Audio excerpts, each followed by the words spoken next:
എന്തൊക്കെയാണ് ഈ migraine ട്രീറ്റ്മെന്റിലെ ഹോമിയോപ്പതിയിലെ scope എന്ന് പറയാൻ കഴിയുക?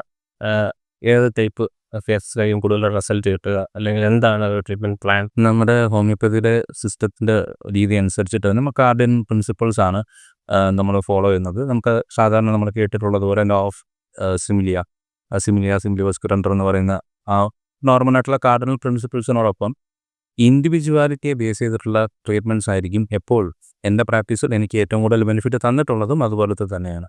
അപ്പോൾ ഒരു ആ പേഷ്യൻ്റ് എന്താണെന്നുള്ള കാര്യം തിരിച്ചറിയുകയും ആ ഇൻഡിവിജ്വലിനെ ബേസ് ചെയ്തിട്ടുള്ള മെഡിസിൻസ് കൊടുക്കുമ്പോഴാണ് കൂടുതൽ എഫക്റ്റീവ്നെസ് കിട്ടിയിട്ടുള്ളത്.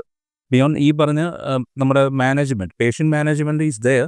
ബട്ട് അതിൻ്റെ കൂടെ നമ്മുടെ മെഡിക്കേഷൻസ് സെലക്ട് ചെയ്യുന്നതിൽ ഇൻഡിവിജ്വലിസ്റ്റിക് മെഡിസിൻ, നമ്മളതിനെ റെമഡി എന്ന് പറയും.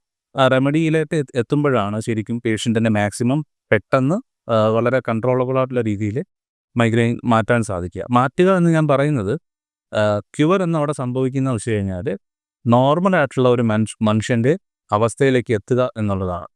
തിരിച്ച് തലവേദന വരില്ല എന്നോ അല്ലെങ്കിൽ മൈഗ്രെയിൻ്റെ ഈ പറഞ്ഞ ഓവർ സിംറ്റംസ് കാണിക്കില്ല എന്നൊന്നും ഞാൻ പറയുന്നില്ല. കാരണം അത് അവന് ഇൻബിൽറ്റ് ആയിട്ടുള്ള ഒരു സംഗതിയാണ്. പക്ഷെ അത് റിപ്പീറ്റഡ് ആയിട്ട് വരുന്നതും ഒക്കെ ഒഴിവാക്കിക്കൊണ്ട് ഒരു നോർമൽ ലൈഫ് ആ പേഷ്യൻറ്റിന് കൊടുക്കാൻ സാധിക്കുക എന്നുള്ളത് തന്നെ ട്രീറ്റ്മെൻറ്റിൻ്റെ ഏറ്റവും വലിയൊരു വിജയമാണ്. ഓക്കെ, അപ്പോൾ ഹോമിയോപ്പതിയിൽ ഉറപ്പായിട്ടും ഇൻഡിവിജ്വലൈസ്ഡ് മെഡിസിൻ അല്ലെങ്കിൽ റെമഡി നമ്മൾ ആ പേഷ്യൻറ്റിൽ കൊടുത്തുകൊണ്ട് ട്രീറ്റ്മെൻറ്റ് ചെയ്യുകയും പേഷ്യൻ്റ് നമ്മളോട് സഹകരിച്ചുകൊണ്ട് അവരുടെ പേഷ്യൻ്റ് മാനേജ്മെൻറ്റ് സൈഡിൽ അവർ ഓക്കെ ആണെന്നുണ്ടെങ്കിൽ ഉറപ്പായിട്ടും നമുക്ക് മെഡിസിൻസ് കൊടുത്ത് മാറ്റാവുന്നതാണ്.